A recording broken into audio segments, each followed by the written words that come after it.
ప్రాణం కంటే ఎక్కువ ప్రేమించే మన కూటమి ప్రభుత్వం మెడకు నకిలీ మద్యం కుంభకోణం చుట్టుకుందని మాజీ మంత్రి జోగి రమేష్ విమర్శించారు. ఈ కేసును ఇతరులకు అంటగట్టేలా చంద్రబాబు డైవర్షన్ పాలిటిక్స్ చేస్తున్నారని అన్నారు. ఈ వ్యవహారం బయటపెట్టింది వైసీపీనేనని, కేసులో తనను ఇరికించేందుకు కుట్రలు జరుగుతున్నాయని ఆరోపించారు. గ్రామాలకు మంచినీరు ఇవ్వలేని ప్రభుత్వం మద్యాన్ని మాత్రం డోర్ టు డోర్ డెలివరీ చేస్తూ పాలన కొనసాగిస్తుందని అన్నారు. మద్యం నాణ్యతపై ప్రభుత్వం బాధ్యత వహించాలి అని డిమాండ్ చేశారు. తెగ ఇబ్బంది పడిపోతా ఉన్నాడు. ప్రభుత్వానికి చంద్రబాబు నాయుడికి సూటిగా చెప్తా ఉన్నా, నకిలీ డిస్టిలరీలు ఏంటయ్యా?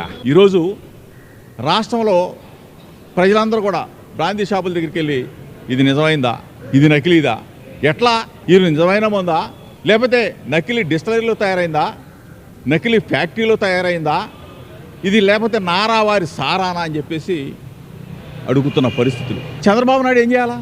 కూటమి ప్రభుత్వం ఏం చేయాలా? ప్రభుత్వం ఏం చేయాలా? అన్ని బ్రాందీ షాపుల మీద ఎంక్వైరీ చేయించి నిజమైన మద్యం అమ్ముతున్నారా లేకపోతే నకిలీ మద్యం అమ్ముతున్నారా అని చెప్పేసి దాన్ని అరికట్టే ప్రయత్నం చేయాలి. బట్ట బయలు చేసిందే మేము కదా, ప్రజలకు తెలియజెప్పించిందే నేను కదా, ప్రజలకి అక్కడ ఉన్న వాస్తవాలని వెలుగు చూపించిన మా పార్టీ వైఎస్ఆర్ కాంగ్రెస్ పార్టీ మేమంతా కూడా ప్రజలకు తెలియజెప్తే డైవర్షన్ పాలిటిక్స్తో ప్రజల్ని తప్పు ద్వారా పట్టించాలని చెప్పి చంద్రబాబు నాయుడు తెగ చిత్తశుద్ధి ఉంటే విలువలు విశ్వసనీయ